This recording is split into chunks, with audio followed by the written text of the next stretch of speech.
झीलों की नगरी से सीधा दृश्य आप देख पा रहे हैं, जहां आज बड़े ही धूमधाम के साथ बाबा साहब की जयंती जन्मोत्सव मनाया जा रहा है। आप देख पा रहे हैं अंबेडकर सर्कल से सीधा दृश्य, जहां हर वर्ष नगर निगम उदयपुर एवं अंबेडकर जयंती समारोह समिति द्वारा हर वर्ष ये भव्य कार्यक्रम आयोजित किया जाता है। सम्मान समारोह आयोजित किया जाता है। इसका दृश्य आप देख पा रहे हैं सीधा, जहां बाबा साहब की प्रतिमा को आपको देखो पुष्पों से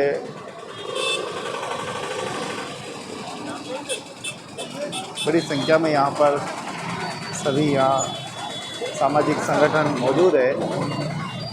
भावपूर्व बाबा साहब को पुष्प अर्पित कर रहे हैं, चाहे वो प्रशासनिक अधिकारी हो, चाहे सामाजिक संगठन हो, सभी आज बाबा साहब को याद कर रहे हैं। पूरे विश्व में ऐसी विभूति है जिन्होंने अपने ज्ञान के प्रकाश से पूरे भारत को एक मजबूत संविधान समर्पित किया। ऐसी महान विभूति के चरणों में कोटि कोटि प्रणाम करते हैं।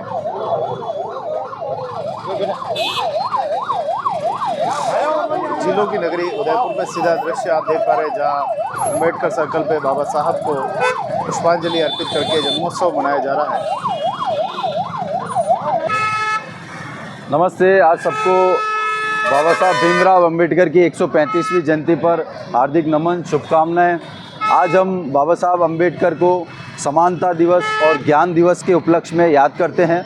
काफ़ी गर्व की बात है कि ऐसे महापुरुष जो हमें भारत की जन्मभूमि पर जिनका जन्म हुआ है, उन्हें हम आज नमन करते हैं, क्योंकि उनकी ही देन है कि आज हम यहाँ खड़े हैं। उनके अधिकारों की वजह से, उनके ज्ञान की वजह से, जिन्होंने हमें प्रत्येक क्षेत्र में अधिकारों के जो हनन होते हैं उनके ज्ञान दिया है, और भारत का जो संविधान है उसको बनाने में महत्वपूर्ण भूमिका अदा की। भारत का संविधान पूरे विश्व में सबसे सर्वोत्तम संविधान माना जाता है, और इस संविधान को बनने में काफ़ी मेहनत लगी थी, काफ़ी वर्षों का समय लगा था, और कई सारे जो कार्य हम इस संविधान के देख सकते हैं। आप सभी को संविधान की प्रति खरीद कर अपने अधिकारों को पढ़ना चाहिए, सीखना चाहिए, जिससे आपके अपने मूल अधिकार, दायित्व और जितने भी समानता के जो तत्व हैं उन्हें पढ़ना चाहिए, जिससे आप अपने जीवन में प्रगति कर सके। इसी उपलक्ष्य में आज हम बाबा साहब को याद करते हैं। बाबा साहब को याद करें, जिससे भारतवर्ष पूरा याद कर रहा है। भारतवर्ष के साथ साथ पूरा विश्व के,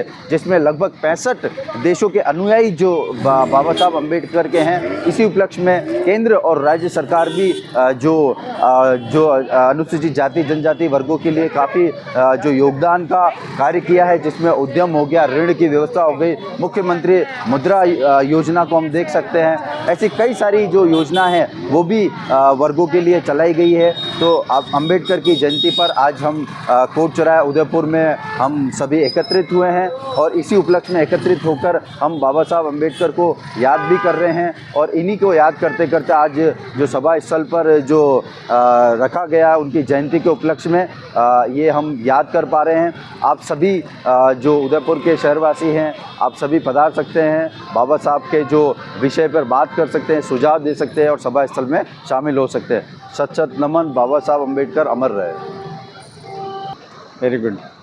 ये आज 134वीं अंबेडकर जयंती पर मैं आपके संवाददाता को बधाई देना चाह रहा हूँ, जो मेरा एक आप इंटरव्यू दे रहे हैं। मैं एक पैर से थोड़ा सा फ्रैक्चर होते हुए भी आज इस कार्यक्रम को वो करने के लिए अभी मैं ठेठ देवला और क्या नाम, देवला से आगे पीपला, वहाँ एक समाज के लोगों ने मुझे आमंत्रित किया है, वहाँ भी जाना चाह रहा हूँ। पर यहाँ आज मेन कार्यक्रम पे इस अंबेडकर चौराहे पे मैं आके इस कार्यक्रम को सम्मिलित होना चाह रहा हूँ, और ये पूरे देशवासियों को बाबा साहब की जयंती पर ये आगाह करना चाह रहा हूँ कि ये जो इस तरह के गलत लोग हैं उनको बेनकाब करके, मतलब अच्छे विचारधारा की डेमोक्रेसी की तरफ अग्रसर होने के लिए सभी जनता को बधाई देना चाह रहा हूँ। इस कार्यक्रम को अमल लेवें। धन्यवाद।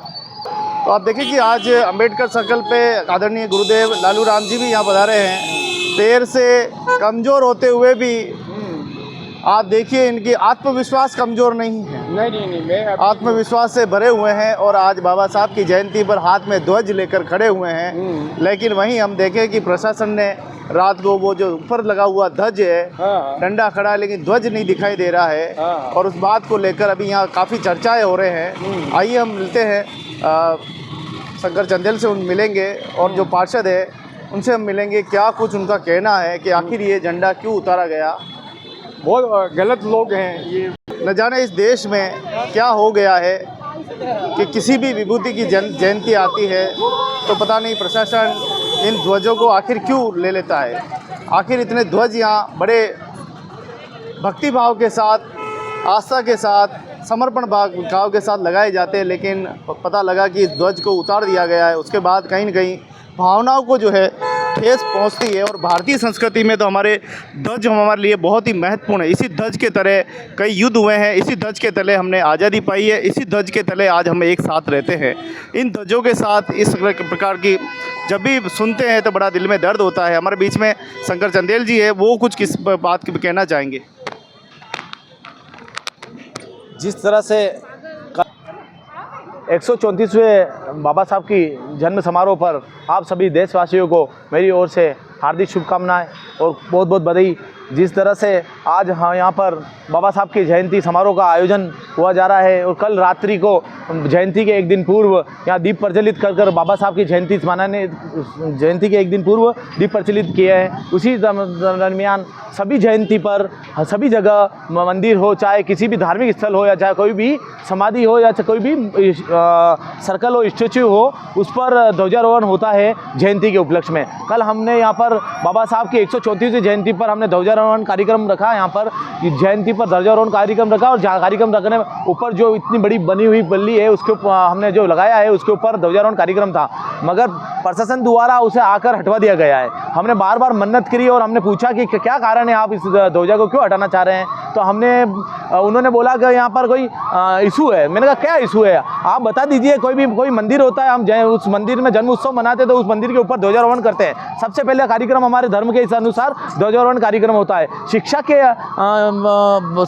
के मंदिर में बाबा साहब का ये जो स्टैच्यू सर्कल है, इसको हम मंदिर मानते हैं। हमारा ये बाबा साहब का ये मंदिर है, इस मंदिर में हम ध्वजारोहण कर जन्म उत्सव मनाना चाह रहे थे और प्रशासन ने किस वजह से, किस कारण से, किसके दबाव में आकर, मुझे लगता है कि भारतीय जनता पार्टी ने इन पर कोई दबाव बनाया होगा प्रशासन के ऊपर वो ध्वजा उतारने के लिए। किस तरह की मानसिकता है, मुझे आज दिन तक समझ में नहीं आता है कि ये बाबा साहब के अनुयायी बनते हैं और मुंह पे क्या, पीठ पीछे क्या, किस तरह के षड्यंत्र रचते हैं। उस षड्यंत्र की तरह ये झंडा हटाया गया है। मैं कहता हूं कि जो राजस्थान में अभी जो सरकार है, उस सरकार में मैं एक विनती निवेदन करना चाह रहा हूं कि हम जब दलित मंदिर जाते हैं और मंदिर जाने के बाद में आप मंदिर को उन्हीं के नेता और उन्हीं के एमएलए आकर उसको पानी छिड़काव कर उस मंदिर को पवित्र करते हैं, किस तरह का न्याय है हमारे दलितों के साथ में। जब सर्व जाति एक सम्मान है और एकता, भारत अखंडता का देश है, उस देश में इस तरह से क्रूरता रवैया अपनाया जा रहा है। हमें यूँ लगता है कि इस देश में किस तरह से रहे और किस तरह से भागीदारी निभाए। मुझे तो ये बताइए कि जयंती पर झंडा लगाना क्या अपराध था, और अगर मान लो इसमें कोई इशू था तो जयंती, हमने बोला कि जयंती होने के बाद में हम हटा देंगे, मगर इस तरह से प्रशासन ने रवैया किया। पूरे प्रशासन पर मैं घोर निंदा करता हूं कि इस तरह से कृत्य किया इन्होंने। तो आप देख पा रहे हैं किस प्रकार से शंकर चंदेल जी पार्षद ने अपनी बात रखी है। हमारे देश में जहां शांति, सद्भाव, एकता, तो आप देख पा रहे हैं किस प्रकार से ये पूरा अम्बेडकर आज जयंती मनाई जा रही है। हमारे बीच में आदरणीय भरत जी कुमावत है जो क्रांतिकारी है और हमेशा उन मुद्दों को उठाते हैं जो जनता से जुड़े हैं, सीधे मानव से जुड़े हैं, चाहे प्रकृति से जुड़े हैं। हर मुद्दों को हमेशा भरत जी ने अपने एडवोकेट होते हुए इन सभी मुद्दों की हमेशा वकालत करते आए हैं। ऐसे महान विभूति आज हमारे जिलों की नगरी सभ्यता संस्कृति चैनल और भक्ति शक्ति पर आप आकर अपना ओजस्वी उद्बोधन देंगे। इस देश और दुनिया को क्या कहना चाहते हैं, इन चरमराई व्यवस्थाओं को कैसे सुधारें जहां झंडे हटा दिए जाते हैं, जहां लोगों की अभिव्यक्ति खत्म हो जाती है, न्याय व्यवस्था शून्य पड़ी है, लोग मालिक होते हुए भी लोग याचनाएं करने लगे। पता नहीं इस देश में क्या हो रहा है। सर्वप्रथम तो देश के सभी नागरिकों को बाबा साहब भीमराव अंबेडकर जी के 134वीं जन्म जयंती पर हार्दिक शुभकामनाएं। बाबा साहब एक ऐसा व्यक्तित्व रहे हैं, आदर्श व्यक्तित्व रहे हैं, जिन्होंने सामाजिक प्रताड़नाओं को झेला, अलगाववाद को झेला, अस्पृश्यता को झेला, लेकिन अपना ध्येय से नहीं चुके। उन्होंने शिक्षा को अपना अस्त्र बनाया, पढ़ाई की, और ऐसी पढ़ाई की कि विदेश में आज भी जिस यूनिवर्सिटी में बाबा साहब ने पढ़ाई की थी, वहाँ आपको एक सर्वोच्च सम्मान दिया गया, और वो ऐसा सम्मान था जो कि आज दिन तक विश्व में गिने चुने लोगों को ही दिया गया। इसके साथ ही साथ बाबा साहब एक प्रेरणा के स्रोत हैं, जिन्होंने इस देश में जो रूढ़ियों से काफ़ी सामाजिक भेदभाव के कारण किसी वर्ग विशेष को, किसी जाति विशेष को शिक्षा के अधिकार नहीं थे। कई सारे समाज में कुछ प्रतिबंध थे, कुछ ऐसी वीटो शक्तियाँ थी, उसको तोड़ने में बाबा साहब का बहुत बड़ा योगदान रहा। और आज जैसे संविधान कहता है, समता की बात करता है, समरसता की बात करता है, समाज में एकात्म भाव होना चाहिए, तो वो वास्तव में बाबा साहब ने संविधान को बना के इस प्रकार का रचना दी इस देश को, जो आज इस देश को भेदभाव मुक्त कर रहा है। आज भले ही देख लें, हम विद्यालय में देख लें, हॉस्पिटल में देख लें, न्यायपालिकाओं में देख लें, पुलिस में देख लें, या किसी भी जगह जाकर देख लें, किसी प्रकार का जातिगत भेदभाव नहीं होता है। लेकिन फिर भी जैसा कि गोविंद जी आपने कहा कि व्यवस्थाएं चरमराई हुई हैं, मालिक जो है वो दास भाव में है, दास वो है मालिक भाव में है, अन्याय, अत्याचार, शोषण सब इस व्यवस्थाओं में विद्यमान है। तो इसका एकमात्र कारण है ये राजनीतिक मानसिकता। तो मैं आज देश के लोगों से ये अपील करना चाहता हूँ कि जब राजतंत्र चला गया और लोकतंत्र आया, तो आज भी क्यों राजनीति इस देश में विद्यमान है। इस देश को राजनीति की आवश्यकता नहीं है। आज इस देश में लोकतंत्र काम कर रहा है। तो जब राजनीति को हटाकर लोकतंत्र इस देश में आया, तो आज भी क्यों राजनीतिक व्यवस्था इस देश को संप्रभुता में बनी हुई है। इसलिए आज यही संकल्प लेना चाहिए कि लोकतंत्र है तो लोक नीति की आवश्यकता है, ना कि किसी एक व्यक्ति को, किसी समूह पर या गण पर आधिपत्य स्थापित न करने की। आज हम देखें राजनीतिक व्यवस्थाओं के क्या हाल चाल है,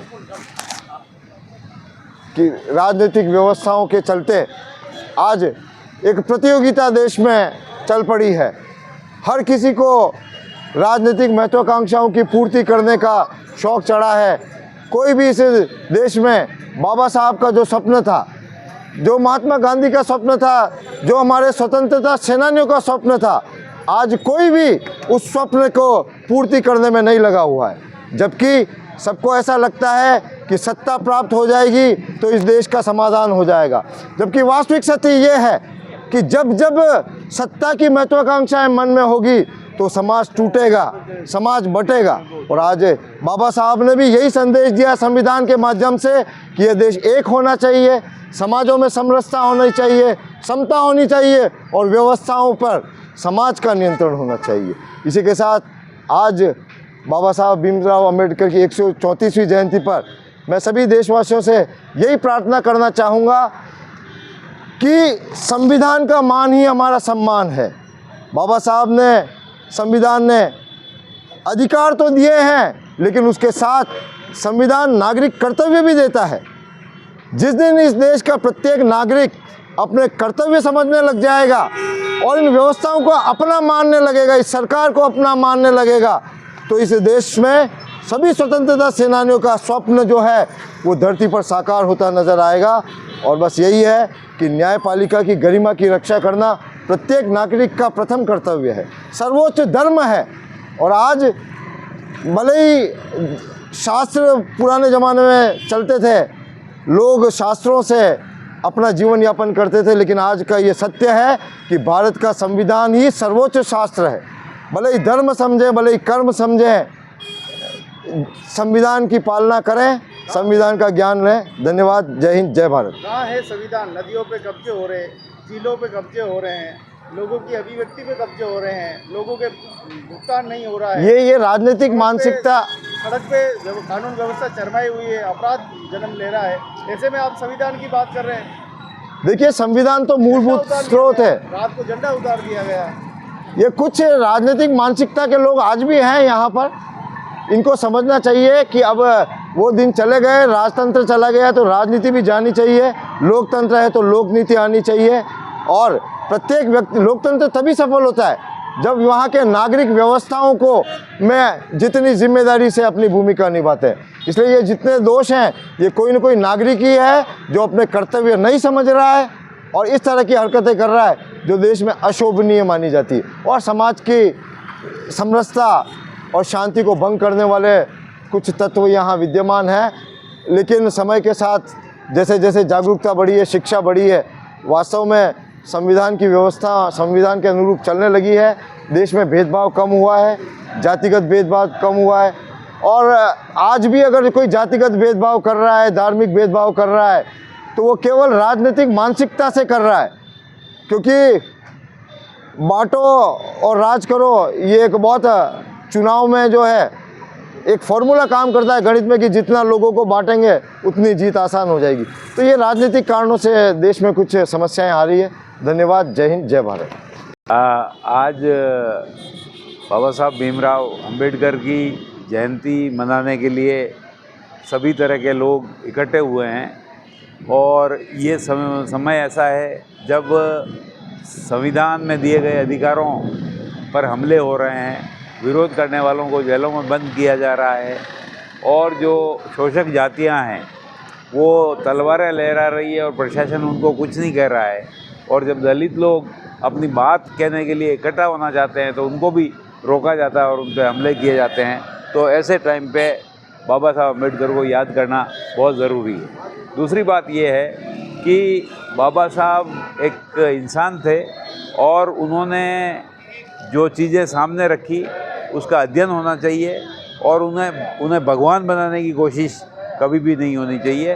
और कोशिश ये होनी चाहिए कि उनकी रचनाओं को हम ठीक से पढ़ें, ठीक से आत्मसात करें और सभी तरह के दलित, शोषित, पीड़ित जो लोग हैं उन लोगों को हम संगठित करें और जगह जगह अध्ययन मंडलियाँ और ये सब चीज़ें शुरू करें जिससे कि उनका विचार आगे बढ़े और हम लोग जो है शोषण के विरुद्ध और ये जो ब्राह्मणवाद के विरुद्ध एक संघर्ष तेज कर सकें।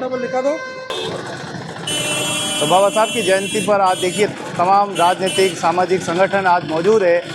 सभी बाबा साहब को आज पुष्प अर्पित करते बड़े भाव के साथ जयकारे। अंबेडकर सर्कल, झीलों की नगरी उदयपुर से सीधा दृश्य देख रहे हैं जहां पर आप ये देखिए सभी हमारे युवा साथी, भाई बहनें, माताएं सब एक साथ बाबा साहब की जयंती मनाने के लिए पहुंचे हैं।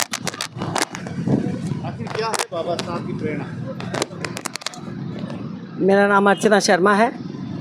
बाबा साहब का नाम आते ही जहन में आता है संविधान निर्माता, जो हमारे सबसे बड़े देश में महिलाओं के लिए, समाज के लिए, दलित समाज के लिए, अति दलित समाज के लिए जो इन्होंने बाबा साहब ने जो किया वो कोई देवता ही कर सकते हैं। जिन्होंने आज महिलाओं को बोलने का, चलने का, शिक्षा का अधिकार दिलाया वो बाबा साहब ने दिया।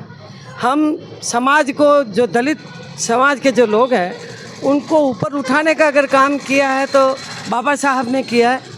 हम दिल से बाबा साहब को, आज संविधान दिवस भी मनाया जाता है तो हम दिल से सम्मान करते हैं उनका। और ऐसे बाबा साहब को हम ज़िंदगी भर याद करना चाहेंगे जिन्होंने देश को एक दिशा दी और दशा भी सुधारी। ऐसे महानुभाव, महापुरुष को हम बार बार नमन करते हैं, प्रणाम करते हैं। बहुत बहुत धन्यवाद।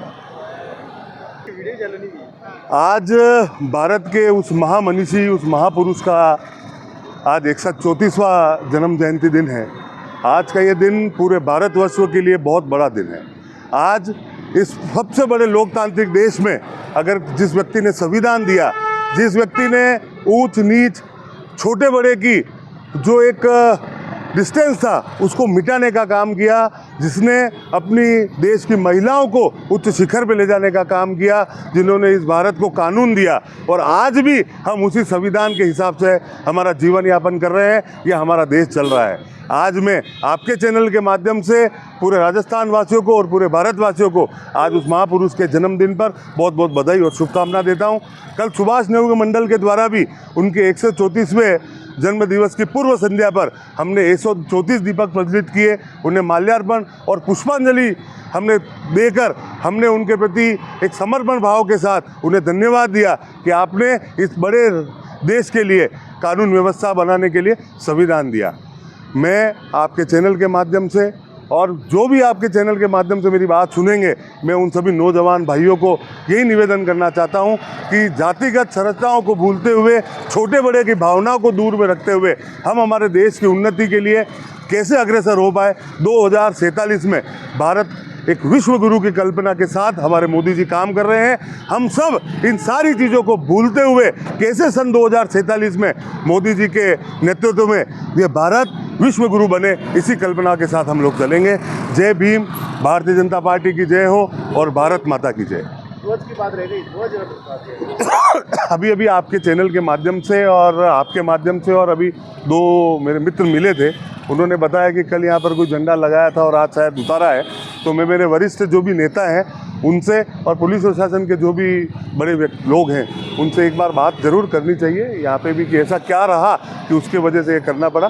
बाकी 100% हम सब इसी झंडे के नेतृत्व में काम करने वाले व्यक्ति हैं और उन्हीं की जो परिकल्पना है, उन्हीं की जो कल्पना है, उसको साकार करने के लिए हम सब प्रयत्नशील हैं। और भारतीय जनता पार्टी ने हमेशा ही डॉक्टर भीमराव अम्बेडकर जी के सब बताए हुए सिद्धांतों पर चलकर ही इस भारत का विकास किया। धन्यवाद। ध्वज हमारी सबसे बड़ी ताकत रही है कई कलांतरों से। हाँ, कुछ भी आप कह, मतलब ये आपकी बात सही है। हमारा तिरंगा है, आज हमारा भगवा ध्वज है। आज मैं जैन समाज से हूँ तो आज हमारा ध्वज है। सबके अपने अपने ध्वज हैं और हम तो संघ से जुड़े हुए लोग हैं। हम तो काम ही ध्वज के लिए करते हैं, हमारा तो प्रणाम भी ध्वज के लिए है, हमारा सर्वस्व अर्पण भी उस भगवा ध्वज के लिए है।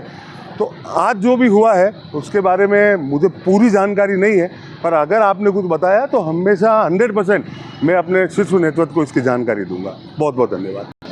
तो बहुत बहुत धन्यवाद। तो आप देख रहे हैं बाबा साहब की जयंती के उपलक्ष्य में आज भव्य कार्यक्रम नगर में आयोजित होंगे, पूरे देश में आयोजित होंगे, विदेश में आयोजित होंगे। उसकी तैयारियां आप देख पा रहे हैं यहाँ पर की जा रही है और किस प्रकार से यहाँ राजनीतिक संगठन भी एक दूसरे से मुलाकात करते हुए दिखाई दे रहे हैं, बातचीत करते हुए दिखाई दे रहे हैं। तो आप देख पा रहे हैं किस प्रकार से सभी यहाँ श्रद्धांजलि जो है देने के लिए पधारे हैं बाबा साहब की इस जयंती के उपलक्ष्य में।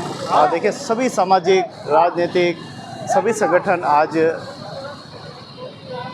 बाबा साहब को पुष्प अर्पित कर रहे हैं। बाबा साहब भीमराव अंबेडकर की जय। बाबा साहब भीमराव अंबेडकर अमर रहे, अमर रहे, अमर रहे। हमारे भीमराव साहब अंबेडकर साहब की आज जन्मदिवस पे सभी वाल्मीकि समाज की तरफ से बहुत बहुत बधाई और हर्ष का माहौल है यहाँ पर कोर्ट चौराहे पर। और हमें गर्व है कि हम बाबा साहब के इस महाप्रयोग पर आज आए और उनके चरणों में श्रद्धा सुमन अर्पित कर हमने अपने आप को गौरवान्वित समझते हैं। तो इसी तरह से हमारे पूरे समाज के लोग इनको फॉलो करें और इनके मार्गदर्शन पर चलने का प्रयास करें। जय भीम, जय भीम, जय भीम, जय भीम।